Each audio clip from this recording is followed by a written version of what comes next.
For the players.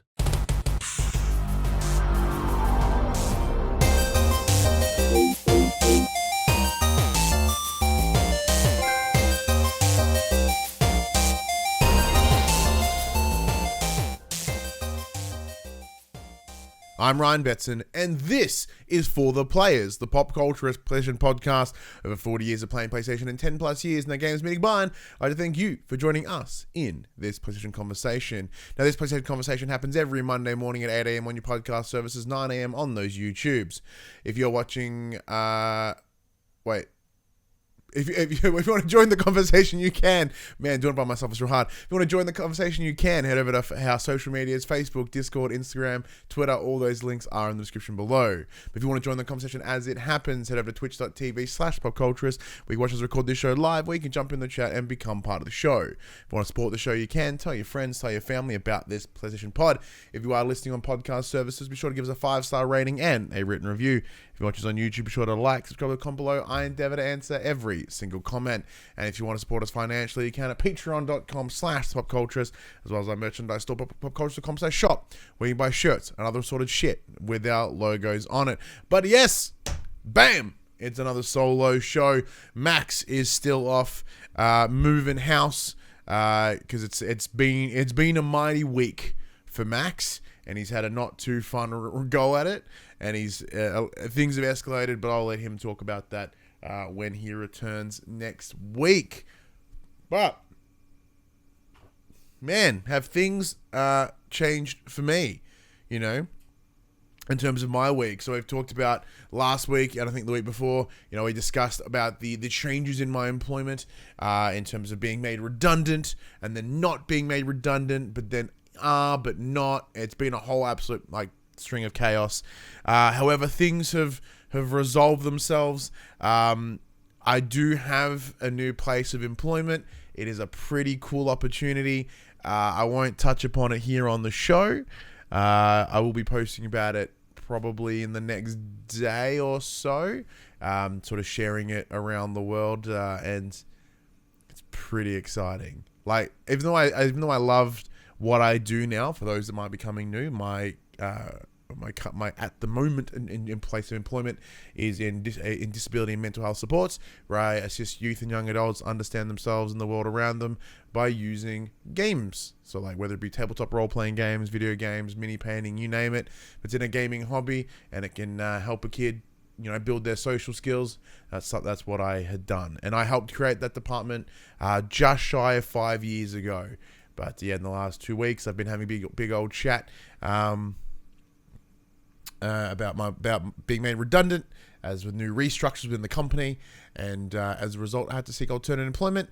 And as of Tuesday, I got a phone call with an offer, and I had to accept it because it is brilliant.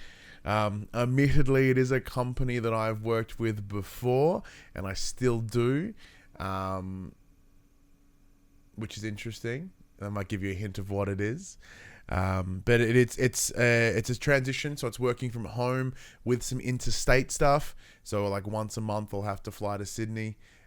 Which reminds me, one of the things I've been looking forward this week is, with this impending interstate travel ahead of me, I'm going to have to take my PS5 with me, right? Because I'll be going to Sydney for a couple of days, say just shy of a week. And it's all well and good, but I still got to do this show. I still got to play the games that we get for review. I still got to, do all those things. So I got to take my PS5 with me. So I spent a big part of this week going through Amazon and eBay and just trying to find an appropriately thingied bag or travel case to allow me to take that PS5 interstate with me, because obviously the PS5, it's a fragile beast.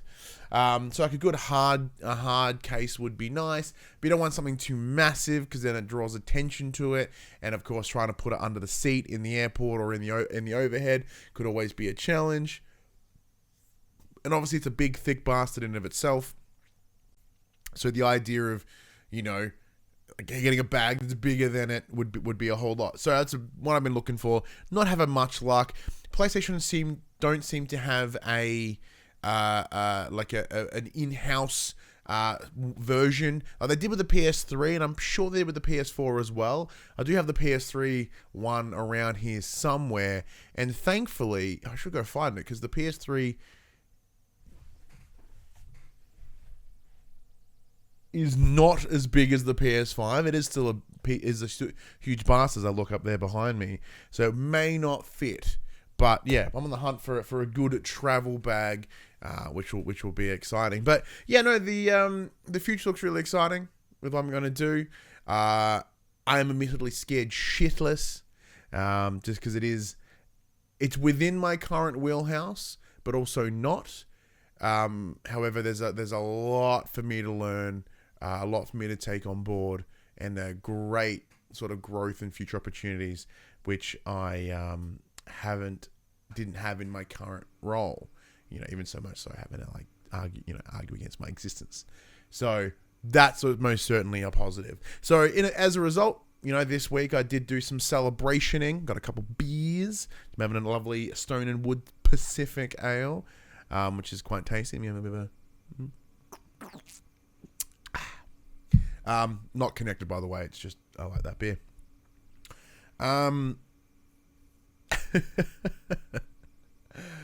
But no, it's exciting times, man. It is very, very cool, and it was a great opportunity that came in front of me, and I'm looking forward to sharing it. So with it being announced probably tomorrow across my own socials, and so sharing, a lot of my close family and friends know, but share it publicly.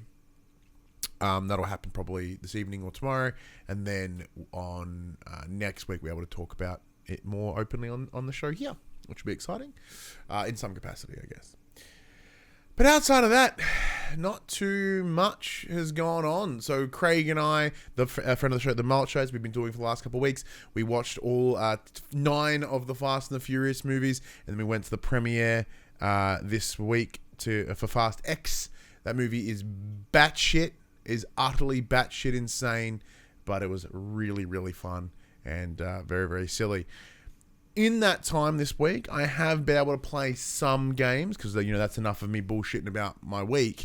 Let's get into what the show's actually about. Well, it is always it's about us. It's about us as personalities, by me and Max. But Max is out of commish for a second week in a row, but he will be back next week to talk about the review and the discussion around the PlayStation Showcase, which will be exciting. So, what have I been playing this week? Primarily, as I talked about it last week, I've been having an utter blast with it, and unabashedly show, which is insane, because I don't normally. It's a PC game. It's Drug Dealer Simulator. Now, I don't play a lot of game on my PC because I'm not a big fan of sitting in here a lot. At least I'm not used to be, right? So, and with my new job, I'm going to be sitting in here a lot. But for me, it was very much. As I talked about previously, I saw a video that Markiplier did about the game, caught my attention. So I've been going unreasonably hard on that game. I absolutely love it. It's essentially a giant spreadsheet, the game, but it's all wrapped in this silliness that is drug dealing. So it's about, just running orders and, building up your client base. And then I'm now at a point where I can grow my own or make my own, and redistribute that, then having to buy through the cartel. So now I'm doing enough to be able to make, good turnaround, which allows me to sort of, fund myself in a lot of ways. But really getting a kick out of it. I did also, with that in mind, I did also finally buy Gas Station Simulator, which I've talked about a couple of weeks ago. It was on sale on the PS Store. And I was like, ooh, this looks so dumb. Watched a couple of videos about that. I'm like, oh, it looks fucking mighty dumb. So I have jumped on that. I haven't played it yet, though, but I do have it. I'll probably spend a bit of time with that too over this coming week. There is a game that we're playing that I can't talk about at the moment, but one that I can is Lego 2K Drive. So I talked a little bit about this last week, about how it is this essentially cartoony, kidified version of, say, Mario Kart mashed with Forza.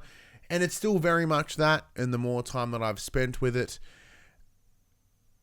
as of right now, the open world isn't hitting me as much. So I just like drive to whatever the next mission is and then do that, and then drive to the next one. So there's I'm not feeling the need to want to expand and investigate the world. Now, the one I think I talked about it last week, because one of the big things within this game is that as it is a Lego game, it, you know, there's bricks and the humor's brilliant, but it's actually within your benefit to run into shit, because it's what refills your boost, it's what refills your health, and it seems really counterintuitive. So I'm normally trying to take corners, not conservatively, but, not slide into like random debris and shit around it. But it's actually what you should be doing. And as it does have Mario Kart Light-esque things with, weapons and etc., you can blow up other people's cars and it's all fun and games. However, one of the things I've noticed, now this I did hear about, I had experienced it, but I couldn't like articulate what it was. I was listening to a friend of the show, Platinum Explosion, with Dylan and Ash, and Dylan was talking about how some of the challenges with the racing is it's rubber band, which is the idea that, when you're in last place, you can get rubber, sort of pulled into the beginnings of the race with some really good power ups. The rubber banding in this game is insane. Like you can't feel that you'll really get an efficient lead. You know what I mean? Like it comes close, and then it kind of like, you've scooted past everyone, you're taking a sweet lead, you come around a corner, and suddenly second place is right up in your business, and it's insane. And as MGB in the chat does say, rubber banding is typical of kart raiders. That it is. However, I feel that in this one, it is cranked up a little bit harder. Now, I don't know whether that's in connection to it being more child friendly to allow for that quick comeback if needed, because we've been playing some Garfield's kart racer equivalent, and it has no forgiveness. Like if you slip out of that top four, you are not getting back in with ease. So it'll be a little bit too harsh, where this one I find is too easy. But I also find that the rubber banding in, say, Mario Kart's a little bit fucked too. So it's kind of in this sort of mixed shared space there, you know what I mean? But like the level of customization in the game is also kind of ridiculous in a good way. Like when you go into the mechanics, you can build your car literally brick by brick. You're like, and you can color all the bricks differently, so you can make it literally the car that you want. You could make it look like a shoe or a beer bottle or whatever it is that you're wanting. I'm just looking around my tape room, by the way. Like you could make one looks like a PS5 if you were that creatively minded. That is actually quite insane. It is very, very fun. And as you mentioned last week, and then I'll touch on here, like the changing of your vehicle within terrains, whether it be on the road or on the off-road or in the water, you can, like, there's never really a break in your momentum. Because, as I mentioned, if you're hitting random shit on the side, it doesn't take away your momentum. It kind of adds to it. But, there are buildings and stuff that if you hit it, it tosses out. Like, not everything is destructible. So it does kind of like that. Let me have a sip of my drink. So today, I've been playing some other games as well. I spent about 3.5 hours, just shy of 4, playing Minecraft with my son. That was awesome. We were having races to build houses. We kind of set ourselves an idea. It was like a 10 by 10, 3-story wood cabin, right? And then we would go 20 minutes, and then whoever could build the better house within 20 minutes. Now, because my son is 6 and I'm 34, I demolished him almost instantly because I have years of skill in playing games. But I did kind of go a little bit easy, didn't go too brutal, didn't build these super elaborate, just kind of slightly fancier little shacks, which was fun. He had a good laugh. But for a big hunk of the morning and this evening before coming into recording this, it is Saturday time I'm recording, by the way. I had been playing Star Wars Jedi Survivor. So it's been a little while. I haven't played too much of it. Just because I've just been distracted by other things and my world circumstances. But I did go back. I was like, I'm going to give this a go. And I've jumped in. Now, I'm probably 9-10 hours deep into it at the moment. I still feel really early on because I'm certainly a player that likes to explore. Now, I know that the Jedi Survivor game, or the Star Wars Jedi series, especially with, Fallen Order and now Survivor, do have a lot of those Metroidvania structure, or setups. So the idea is that you go exploring and the things you can't do now, but you can do them again later. That's kind of what I like to find. I like to go wandering and find all things I can't do in that particular area, and then I'll come back later and I go, oh yeah, remember I couldn't do that. Oh, maybe I can do that now. Blah, blah, blah. So probably, I'm not super early on. I'm a couple of planets in. I've got the blaster and lightsaber stance now. So it's like, pew, pew, pew, pew, pew, pew, which is tons of fun. I'm enjoying that. The characters, it's building up the world, especially of Kobo, which is the planet that you have your home base on, essentially. It's a saloon where new people come in, and it's a big hub area. That's growing a lot more. A lot of people in there now doing some cool stuff. I've got a garden. Oh, excuse me. I've got a garden. I've got an aquarium. I've got bounty hunters. I've got an interactive game thing. That hologram chess. And I'm just off finishing that. Just really enjoying it. The game is still running like bum. So I've been running it on the performance mode because I can work with the frame dips that come from 60 to 30. I can work with, but 30 and under I can't. So going into resolution mode and having it run like shit and drop into the 20s from a frames per second, can't do it. It makes me want to vom. But like 60 to 30, it's I can work with 30. In between 30 and 60 is not too bad. But yeah, it's still a lot of screen tearing, a lot of juddering. Going back to Kobo after exploring the other areas and coming back, and as it loads back in, it was chugging. Like, it felt like it was doing about 13 frames a second. It was brutal. Absolutely brutal. But there are moments where it's crisp and it's fast and it's clean. So I'm not quite sure where the overall demand is within the game. Pardon me. Clearly it's in the GPU somewhere with it. All the tearing, etc. But who knows? Who knows? Only because I say that because I'm not a dev. I have no fucking idea. But I'm playing it. Cal's fun.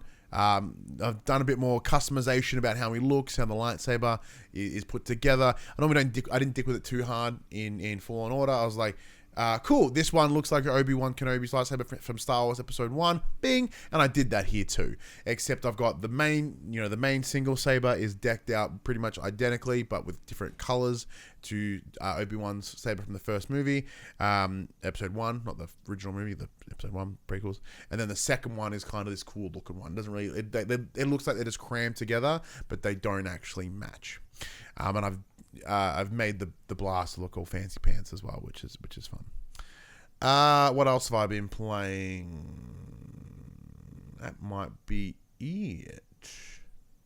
Let me have a quick look. Let me pull up that PlayStation app, which will tell me what I have been playing recently, and then I'll be able to work it out. There it is. Recently played.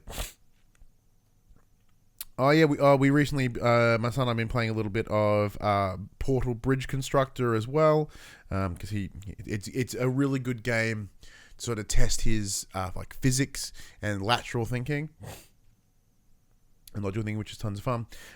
Humanity, I did check out Humanity. I did pick it up. It is available on the PS Plus right now. It is essentially a big old game of Lemmings.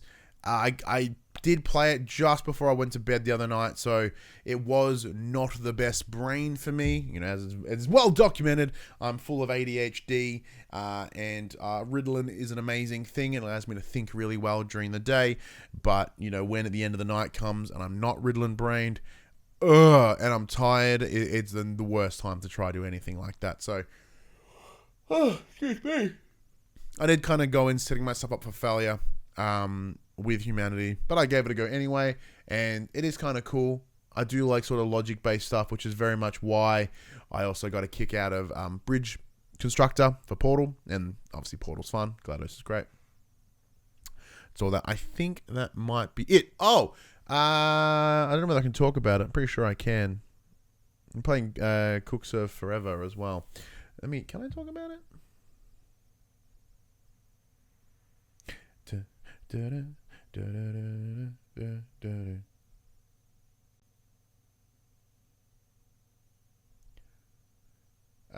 Sorry, as I just double check, because it is available through, you know, one of the key websites that we use, you know, where you can just go and go, hey, I would like a key for this game. What? Why? I know why it's doing that. Okay, go away. Go over here. There we go. Oh, goddamn, I'm pressing all the buttons. All this just to find out some information that I probably should remember, but I don't because I'm silly. CookServeForever.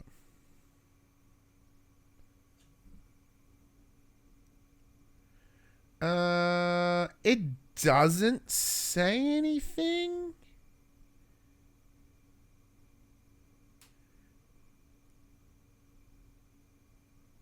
Nope. All right. So CookServe is a franchise. It's a cooking simulator sort game, but it's all about quick button prompts.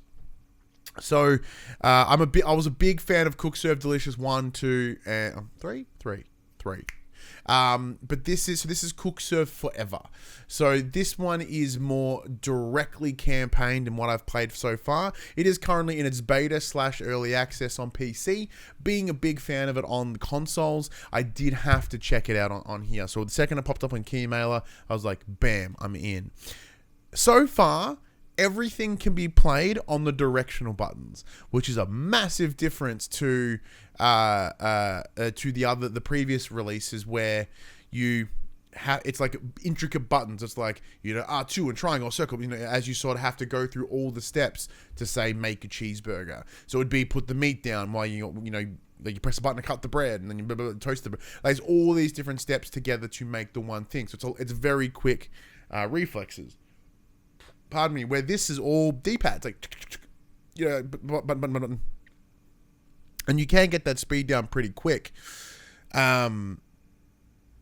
You know, so that's interesting, sort of how that plays, because you'll be able to play this almost I've been playing almost one-handed, which will be great for that transition through to consoles, as the other games, they are very menu heavy, as they were primarily PC games. So they can feel a little bit like finger twister, like, you know, having to pat your head, rub your tummy, but with your fingers. That makes sense. On the controller. So this will be a much simpler version to come across. There's a campaign. You're playing as this woman who's like, you know, your mum was a cook and she taught you how to cook. Hence what shares your passion for food. And as you've grown, you know, you've built your own little recipe book. And part of the game is you making things out of that book. It's one of those weird little sim games that I seem to get a kick out of. But yeah, that might be it. I say that like it's been, 20-ish minutes, and you know, I'm like, I haven't played that many things, but yeah, no, I've been playing some things. All right, let's get into it. Let's get into the section we call Inform the Players. We tell you about what happened this week in PlayStation. And first of all, it finally happened. Oh, and sorry, and the mild show does admit you have been playing the crap out of GM mode. I have, but that hasn't changed. So I don't talk about that each and every week because it's just me bragging about how I'm winning, and that's not as fun for everyone watching. But yes, first point of news for this week is PlayStation have finally come out and announced that there is an upcoming PlayStation showcase. It's felt like every week for the last year there was rumor mill of next week there's this PlayStation showcase, but it's finally happening. It airs Thursday morning, the 25th of May 2023 at 6 a.m. Australian Eastern Standard Time. Now, my plan at this moment in time is I will be awake, I will be watching it live, and I will be streaming it. I haven't streamed like something like that in a little while, so it could be fun. I'll be here, and it's because it takes me back to those old days of doing the E3 coverage, watching all 7 of the showcases at like 2 in the morning and 4 in the morning and taking notes and, trying to do some sort of reporting. But like with PlayStation being so quiet in the last couple of years around announcements, especially in that form, the pull hasn't been there. But now that there's this one, because the last one they did this was 18 months ago. It was around the launch of the PS5 from memory. They're like, hey, this is the next 18, this is the next like 2 years worth of games. And they announced a lot of things in that time. There's a bunch of things. But that's what we're talking about now. With this new showcase, I've got a list of things that I've pulled from some places, and some of them have come from my head, that I think will be present at this PlayStation showcase. And I've got some things that won't be either. So, as I said, we are live on Twitch. The chat is open. The shot location was in 2021, says the chat. Okay, yeah, so the year after. So, this year 1 of the PS5. All right, so let's get it going. So, what do I think will appear in the showcase? Number 1 is Marvel's Spider-Man Deuce. Marvel Spider-Man 2. It's a given, right? There's as at this moment in time, there is nothing else coming throughout this year to your PlayStation from a first-party capacity. We had Horizon Forbidden West and with its DLC Burning Shores, and then it's radio silent. There is nothing, which did lead to the idea that we could be doing that. We could be coming. So Vermont in the chat does ask, do we know the release date for Spider-Man? We do not. And I do believe that in this showcase, we will get it. And it will be in September. That's my theory. And it's not a unique theory. It's kind of a larger conjecture. As I believe the voice actor for Venom has come in and said, that they've been working on it. Sorry, my son's calling me.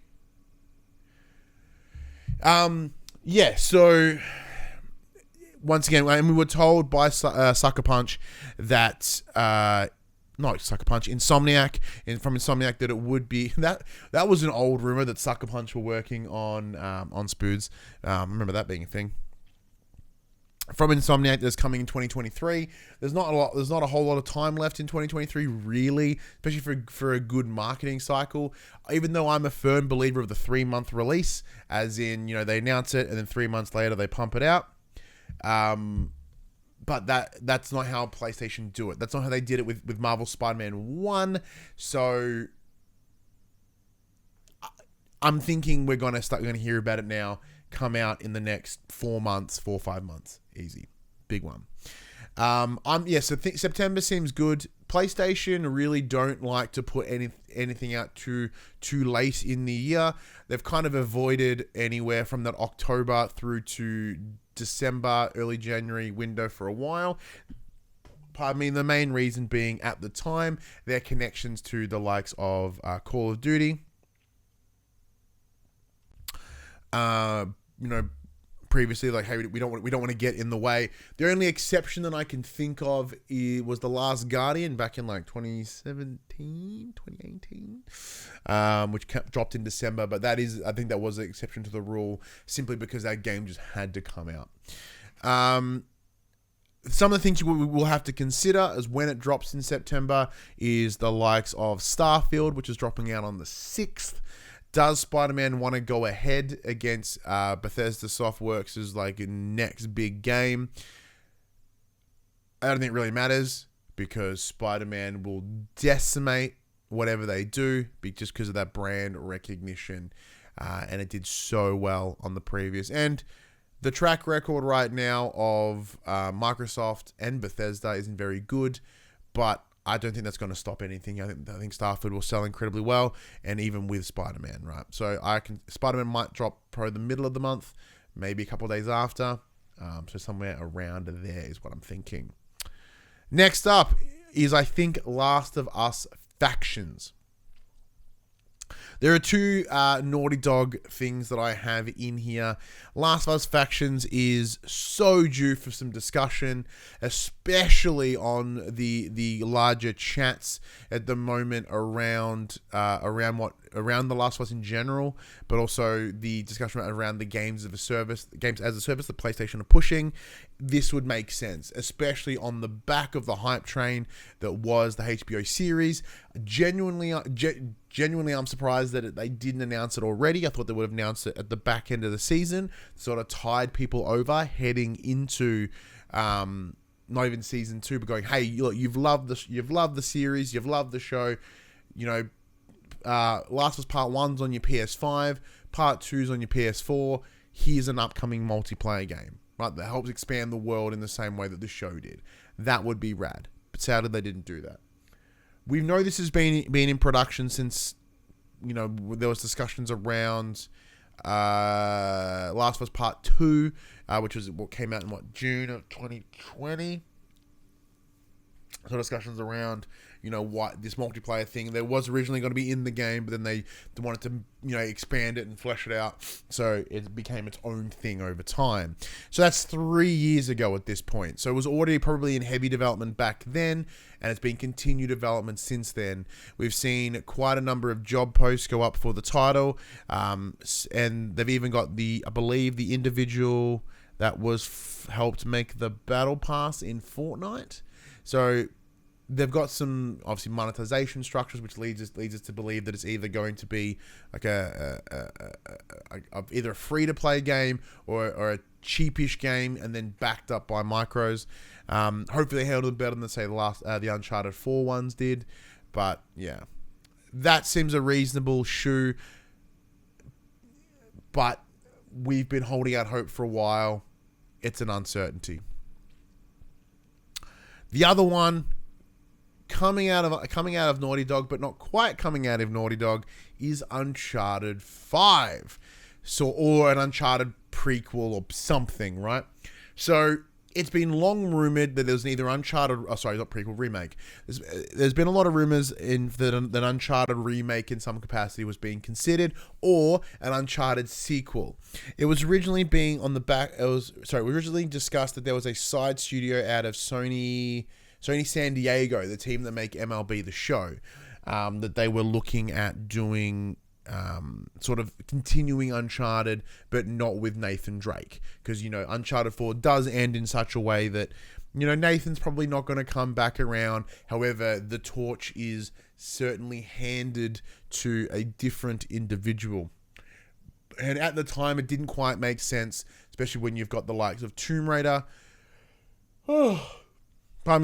Essentially giving an Uncharted experience, but in that vein. So why would they want to do that? Tomb Raider is pretty dead at the moment. We know it was sold off by Crystal Dynamics through to, I think, Amazon own it now. I think it went to the Embracer Group, then went to Amazon. So there's no, apart from the rumblings about that script that came out and about for the game, it looks pretty quiet. So having spoilers, a female-led Uncharted game wouldn't. There's nothing else in the market right now, so wouldn't be a bad time to jump in. And I think Uncharted has some staying power that many other franchises don't. Speaking of franchises that don't have the staying power, recently, as of this week, Sony Bend announced, or Bend Studio announced their 30 years in the biz, and they mentioned that they were very, coincidentally, in a similar timing to the announcement of the showcase, that they're very excited to share what the next thing that they're working on is. Now, to many, myself included, I find this to be sad news because it means that it will not be a Days Gone 2. I love Days Gone. It was a bit janky. We did play it pre-release and it was a bit shit, but with the patches, it's a bit long in the tooth. One sec, hang on. And it really feels like you could see Ben's growth as a studio as you play it along, right? So the first part of the game felt quite janky, as they hadn't really made a console game since, was it Logan Shadow on PS2? So to have that, so as the game progressed, the game got genuinely better. Like from a story perspective, from a functionality perspective, from a mechanic perspective, you name it, every part of the game got literally better. And it's utterly devastating that we're not going to be able to see a sequel, especially when they found ways to tie it to what is Ben's most successful, most notable franchise, being Siphon Filter. And of course, we're getting 1,000 Siphon Filters every month on PS Plus. Why would they not want to release a game that ties into such a very pivotal and important PlayStation franchise? So the question is, what's Ben doing? There was discussion about them doing a new IP. I remember that sort of altering and changing, but pardon me, that is the most likely thing. The two founding heads of the studio had since departed. Their names escape me right now. But I remember one of them did a big interview with David Jaffe. Pardon me, that was really good. I really enjoyed that. So it's either two things. It's either a brand new IP or it's Siphon Filter returning in some capacity. Because trying to play Siphon Filter 1 is rough. It is so rough. The level's really small. The visual draw distance is horrible. There's a really cool idea within Siphon Filter that I think, if it was executed in a modern day delivery, I think it would do well. It would do really, really well. I put this one in here. These next two are for Max because he's not here. I'll do it for him. I put in unneeded Final Fantasy 16 footage. Now, I say that it's unneeded because that game is right around the corner. What more is there left to show without just giving you the game? But as there is some sort of marketing deal or agreement with Square Enix and PlayStation, it makes absolute sense that we're going to get Final Fantasy in some way. Not a big in-depth, seeing as they had a state of play a couple of months back, but I do think it'll be there in some capacity. And the second one for Max is, look, I'm saying this, but I don't believe it. But I know Max wants it really bad, so I'm going to go with that. And that is Bloodborne. Now, whether this be a Bloodborne 2 or a Bloodborne remake, there is something in the rumblings there. Now, Blue Point, the team, that was picked up by PlayStation a couple of years ago now, especially off the back of doing of their Demon Souls remake, which is the remake of the PS3 release by From Software. They have been dead quiet since then. Now there's a couple of rumored things that they are working on. One of them is the Bloodborne remake, and it makes absolute sense. They took the PS3 game Demon Souls, brought it into the current generation. It looks fantastic. It plays fantastic. Clearly they understand what a From Software game needs to deliver, needs to feel. And they do have such an incredible skill at taking old code and jiggering it and bringing it up and upraising it and finding new ways to adapt it. Like, they seem to have a lot of fun in the reverse engineering of properties. So one of the problems that they have with Bloodborne is that it is stuck at 30 frames. Even then, it's not consistent. on the PS4, and a big part of that is the actual character movement is tied to the frame rate of the game. So if they bump it up to 60 frames, everything starts running at double speed. Like, players move faster, enemies move faster, everything. So it's not been as simple as just simply updating it or giving it some sort of remastery treatment. Pardon me, or an upscale port, because just making a bunch of face noises. Because they could simply do that. My understanding is there's an individual who has created a mod. So if you can jailbreak your PS4 and get into it, you can apply this mod to Bloodborne that allows for a 60 frames version that doesn't affect the overall run speed. So it's clearly doable, but whether it's on their list of not who would be. Now, almost everyone is itching for a Bloodborne remake or a sequel, because it is, obviously From Software, especially on the back of the success of Elden Ring, people are itching for more, and there is such a love for that franchise, which is a Sony-owned IP, by the way, which makes it more entertaining. I really enjoyed Bloodborne personally. I really quite liked the gothic Englishy sort of style compared to, say, the Japanese influence of Sekiro, or in the weird high fantasy of Elden Ring. I enjoyed Bloodborne a lot more for that particular reason. So I'd be keen to play it. I would suck bum at it, but I'd be keen to play it. Another one, which is a game that was announced at the Game Awards last year, which previously had a strong connection to PlayStation, is Death Stranding 2. I know Elle Fanning, whatever her name is, who's she's in the thing, she's in the trailers, she's one of the characters. She's recently come out and talked about how it's one of the coolest things she's ever worked on, etc. And we know, like, Norman Reedus totally spilled the beans like way before the game released. Way before the game was even announced. So we've clearly been working on it for a while. It's there. It's available. It's coming. It's right around the corner. And Death Stranding 1 had a really quick turnaround. I remember sitting there like going, oh man, this game is yonks away. And then bam, it's coming out in like October. It felt so quick. And the trailer was batshit. And the game was exceptional. And I have nothing but anticipation for what is going to be Death Stranding 2, or DS2, whatever they decide to call it. We may not get a date. It might just say 2024. But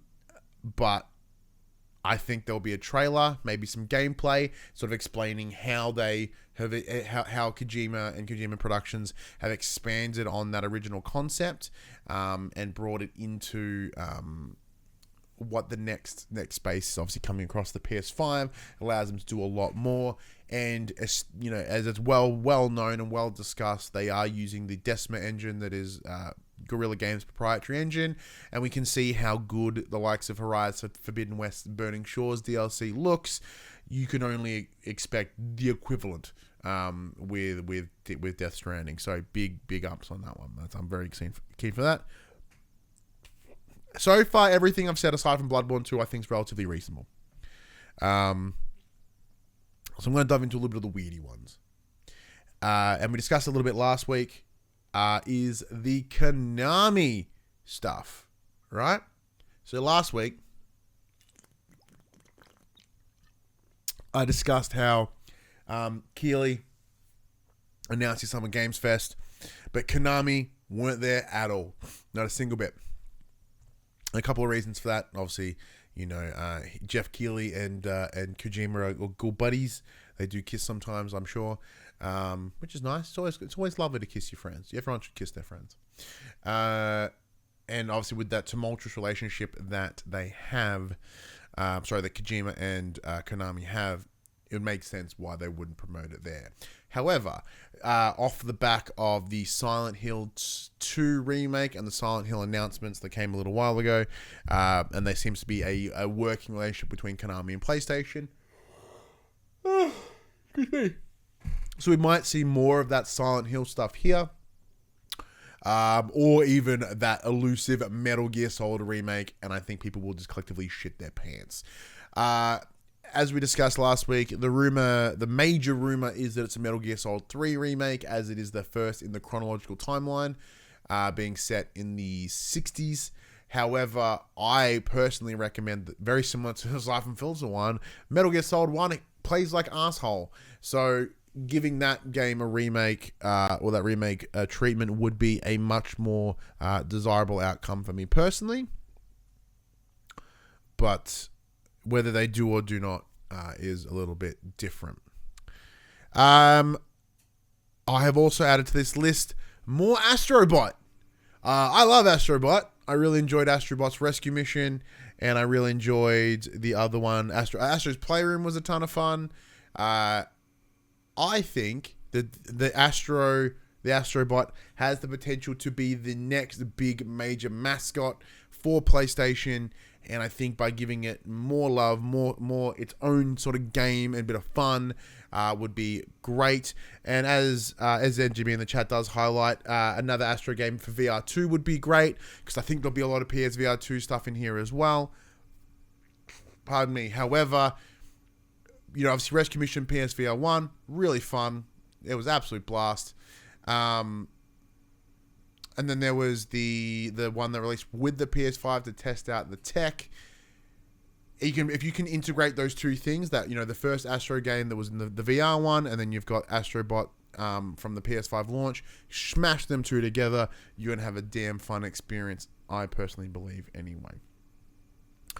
What else did I put in here? I've got I put Helldivers 2. That one was I heard in another podcast. It's a great idea. That game was on the list within the Nvidia leak, and it's that also being a PlayStation second party exclusive makes sense why that would attend here also. Now I'll quickly run through some things that won't be there. I did put Days Gone on the list too, but the other one is Ghost of Tsushima 2. Hang on. What I'll also do while I'm here as well is I'll pull up the PlayStation first party studios. So PlayStation Worldwide Studios. Let's give us a list. Okay. So look, Ghost of Tsushima 2 will not be there. Sucker Punch have come out and have essentially said, yeah, it's not coming. It ain't going to be there. And it's very pretty much set up that it's not going to be there. And that's fine. It's bum. It's been obviously Ghost of Tsushima came out in 2020 as well. So it's not out of, it's not out of question that they wouldn't be there. It would make sense. It's been enough years to at least get the beginnings of something.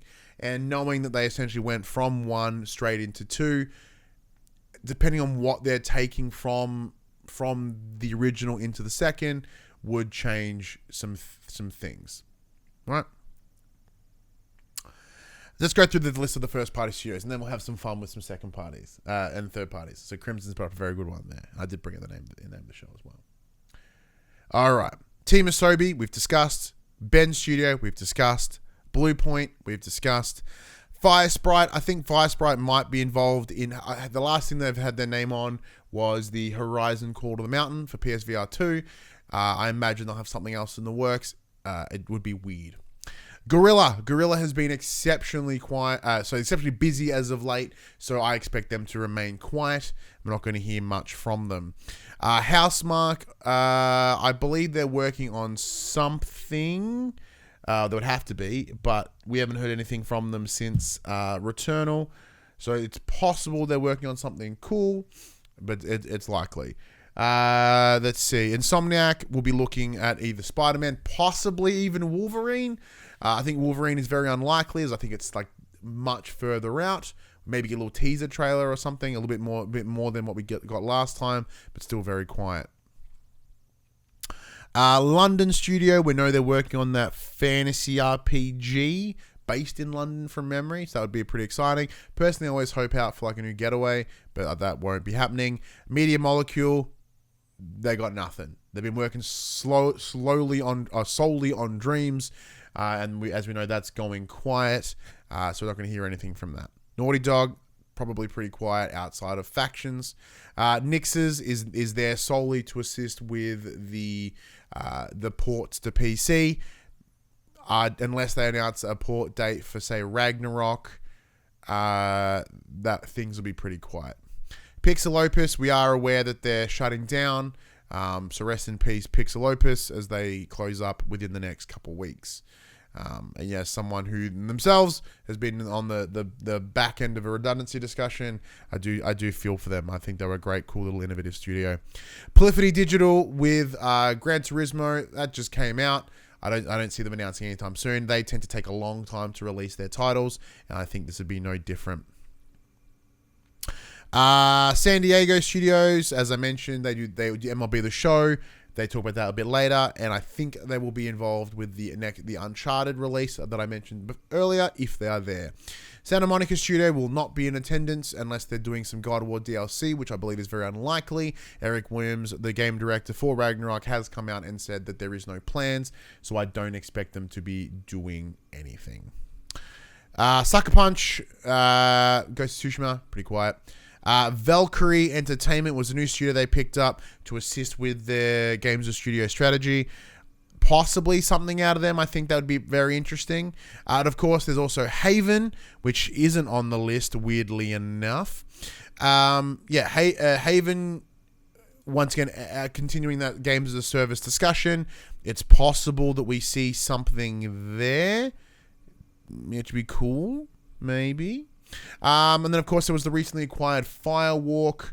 They're super green in terms of just coming on board. I don't think we'll hear anything from them for the moment. And there is that San Mateo studio, but they are more of a support studio than anything. And there's Savage. There was Savage, which is the mobile video game developer. They might be doing something with them, but I'm pretty sure it might be unlikely. They have been purchased for about a year, so it's possible that Savage could be doing something. But that's all the beats. Ben, Bluepoint, Fabric, which is the support studio for Firesprite. We might, obviously, Destiny Studios, Bungie is part of the greater PlayStation Sony family. They might be there in some capacity with Destiny, or maybe even hinting at a new IP. That'd be massive, but I don't think that they would be. Let's see, what have we got here in the chat? What am I missing? Pardon me. Bunch of burping. Let's see. I'll imagine Sony. Chat says, imagine Sony will announce some PC ports. Probably Ragnarok, Forbidden West. Probably Forbidden West, I think, is most likely rather than Ragnarok. There was some discussions this week about PlayStation not doing any day and date release to PC, which is not outside of the business model that I think they'd be working in. Let's see. Vomont says, all I want to see is another MotorStorm game that was similar to Pacific Rift. The problem with that is, I don't see it happening. For one, it would be cool. Who was the team that did MotorStorm? I'm pretty sure that was Guerrilla. MotorStorm. Okay. So here's some of the points that are the problem. So the studios that wasn't Guerrilla at all. So the studios that did make MotorStorm, whether it be there was Evolution Studios, Big Big, and Virtuous. Both Evolution and Big Big they're both shut down. Those studios don't exist anymore. So it's very unlikely we'll ever see a new MotorStorm. Let's see. The MGB says, if we get a Metal Gear Solid remake, I think Metal Gear Solid 1 would be the one to be remade first, although it's Konami, they don't care what order they do. So, yeah, I think that's probably the big thing, is because they want to go chronological order, even though you're technically playing Big Boss and you're not playing as Snake. It'd be a whole interesting thing. Crimson says, I count 6 pop vinyls in my background. GTA 6 confirmed. Here we go. So, actually, I'll come to that. I do have some Take-Two news in here today, and I'm already going long. It's going to be a long show. No Killzone. Yeah, look, man, we all could hold out and hold a hope for whether it be Killzone or what's the other game? The other shooter that they did. No, it wasn't Guerrilla. It was done by Sucker.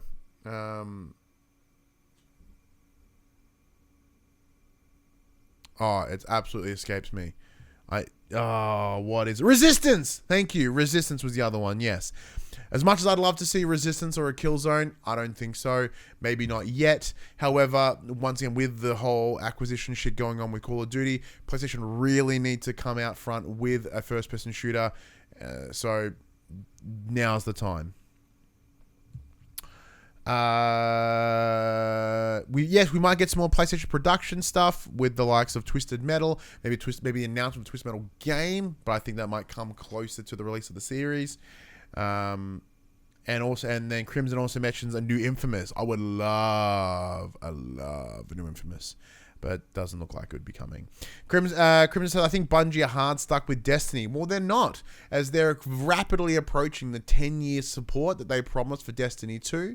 It is possible that they're going to head into a new IP or what would become Destiny 3. So there's certainly an option there as well. So, let's move on. So let us know what you think will be appearing in the PlayStation Showcase in the comments below. I'd love to hear what your thoughts are. Let's get into the segment news because I did talk about GTA6 a moment ago. Let's dive into it. So, Take-Two. How about 16?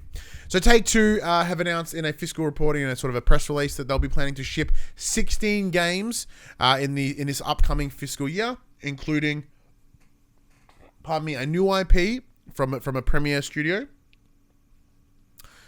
3, quote, immersive core games, end quote, which this includes your NBA 2K, probably your PGA, and your WWE. Boom, there's your 3. Done. 2 will be a mid-core arcade game, so very similar to Lego 2K. That vein is probably where they're going to hang out. 2 iterations of previously released titles, so 2 remakes are on their way. 3 more will be independent titles that they'll support, and then the 6 of them will be mobile games. But the one that is most interesting is, quote, an eagerly anticipated new IP from one of our premier studios. Let me have a sip of my drink for a second. This is where things get interesting. So, MGB in the chat mentions Private Division will probably have some. I would imagine Private Division may be in charge of that new IP because I would consider Private Division a premier studio. Part of this discussion, this report, this press release, they've essentially speculated that within the next fiscal year, they will bring in around $8 billion in revenue.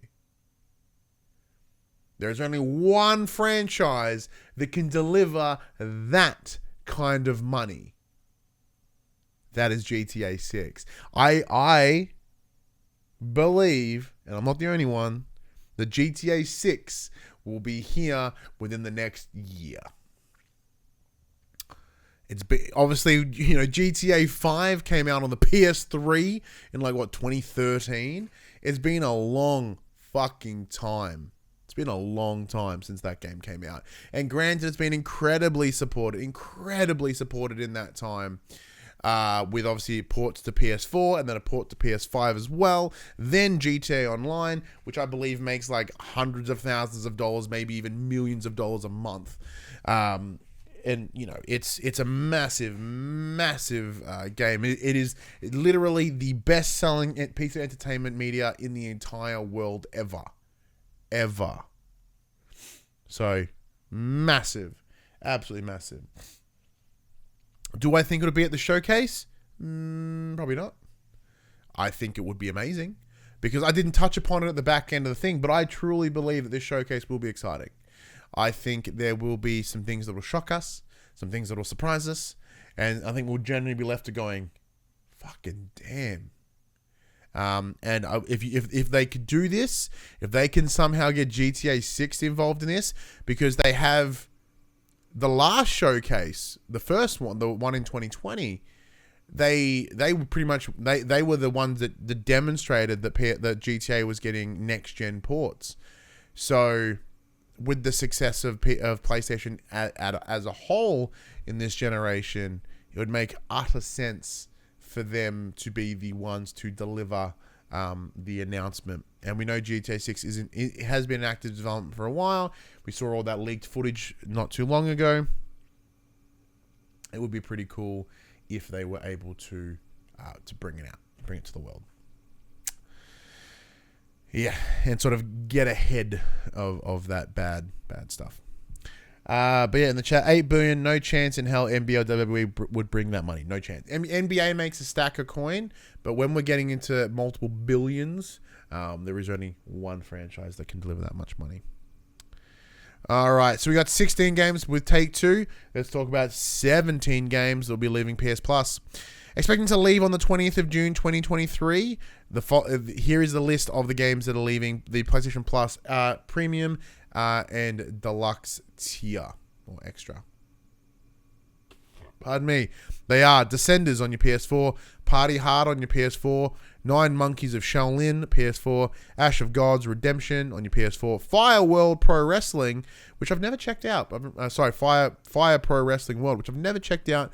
It's always on sale, and it looks kind of fun because you can do death matches in it, which has me excited. So, I might get it in PS Plus, and then if I like it, I'll buy it. Ooh. Black Mirror on your PS4s, Witchwood on PS5, PS4, John Wick Hex, PS4, Kiwi, PS5, PS4, No Straight Roads, PS4, Defense Grid 2, PS4, Joe Diva's A Lone Wolf on your PS4, Agents of Mayhem, PS4, God's Will Fall, PS4, Red Faction, PS4, Red Faction 2, PS4, Redeemer, Enhanced Edition on the PS4. Nothing to really worry about. Absolutely at all. It's I know all these games came out. Who cares? This one's a little quick one. Horizon Forbidden Lost, I've called it. Horizon Forbidden West Burning Shore expansion has been out in the wild for a little while now, and though plenty of players will have seen credits, I haven't because I've been really lazy and I do need to go back. None have been able to achieve a true 100% completion of the DLC, although it wasn't for a lack of trying. A single missing Brimshine crystal prevented some players from crossing that finish line, be able to roll 100% completion on the DLC. So while it's perfectly possible to play through all of the DLC content without major hitches, it was not possible for the truly dedicated to fully upgrade everything in a single playthrough, and thus achieve the 100%. Well, now you can.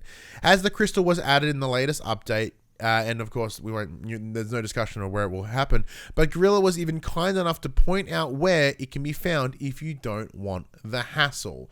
So for those that want to sort of push through to get that 100%, there wasn't quite enough Brimshine to upgrade all the weapons completely, but that's since been fixed. You can go upgrade everything. Bingo, you get to 100%.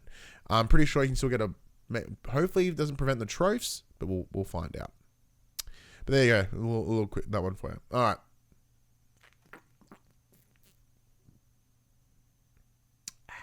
All right, quick bits. Mortal Kombat 1 was real, and it is coming September 19th. And Amazon Italy may have announced, accidentally spilled the beans on some upcoming DLC for the title, which release a bunch of obviously Mortal Kombat characters. But more interestingly, the boys Homelander and Suicide Squad's Peacemaker. That would be fucking sick. Take-Two CEO Strauss Zelnick stated in that press release, he sort of communications that he believes that we probably will see a PS5 refresh / mid-gen upgrade.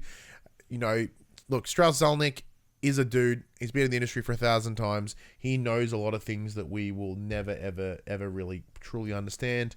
He's legit. So if this guy thinks it's something that might happen, it's probably in a good faith that it may, in fact, happen. Supermassive are allegedly making a single-player version of Dead by Daylight.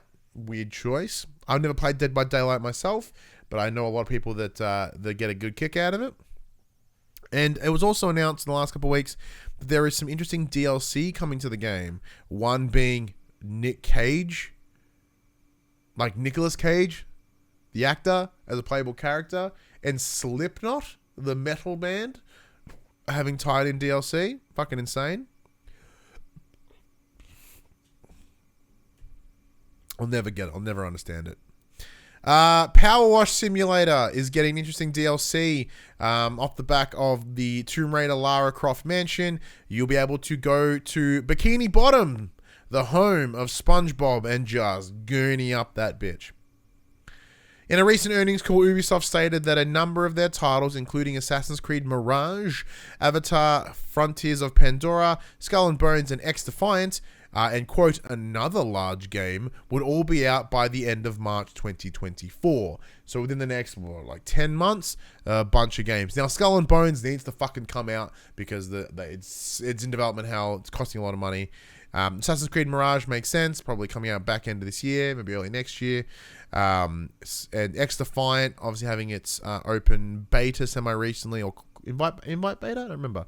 But it was a ton of fun. Played pretty well. It would make sense for it to come out pretty soon. Elden Ring has surpassed 20 million copies. Brutal. That's so many copies of that game. And finally, HBO's Last of Us Season 2 casting has been halted due to the writer's strike. So currently, within the US, there is a writer's strike at the moment, as writers are not being paid their fair share. Now, where I sit, I am not a writer.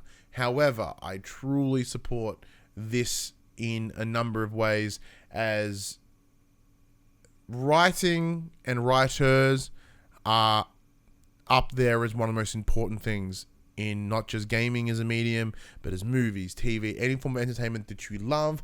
Writers are integral. Absolutely integral. And not even integral just from the beginning where they write the thing and they hand it on. Like if they're recording something, you need writers on set.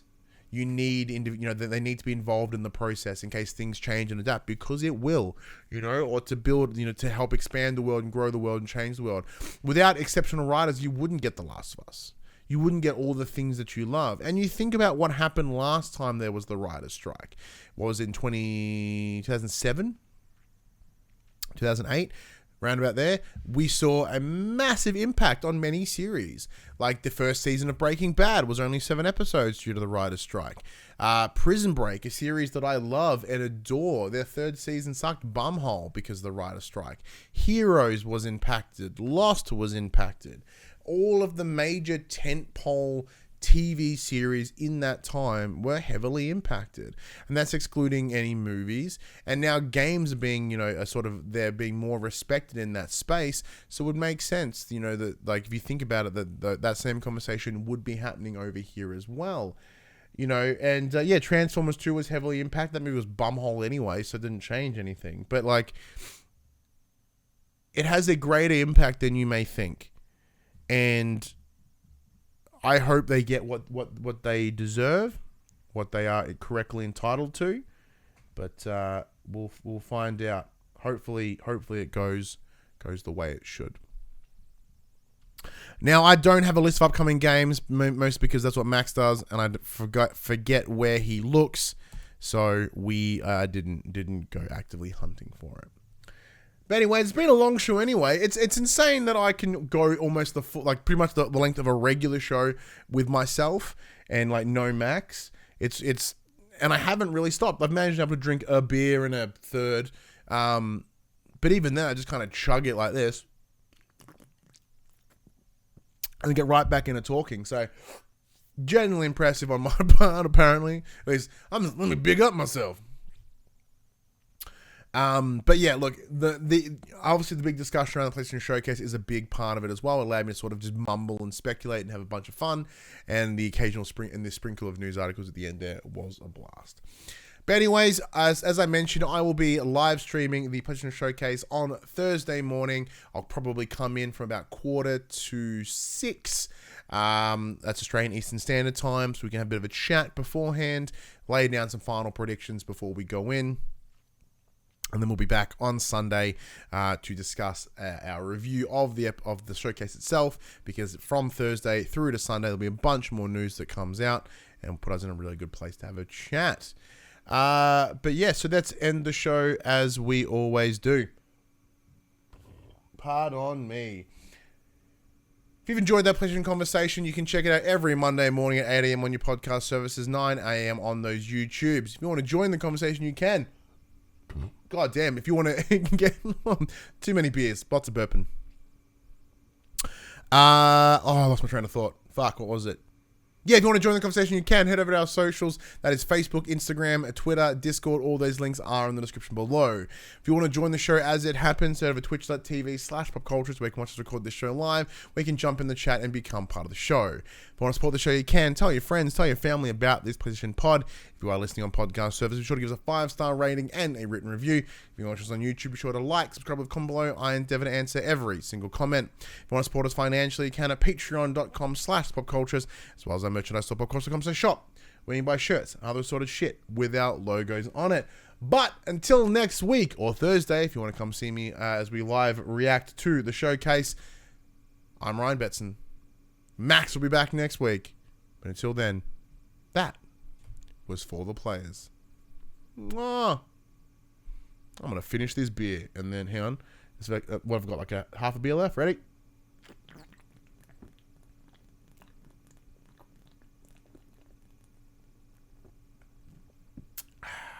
Cheers.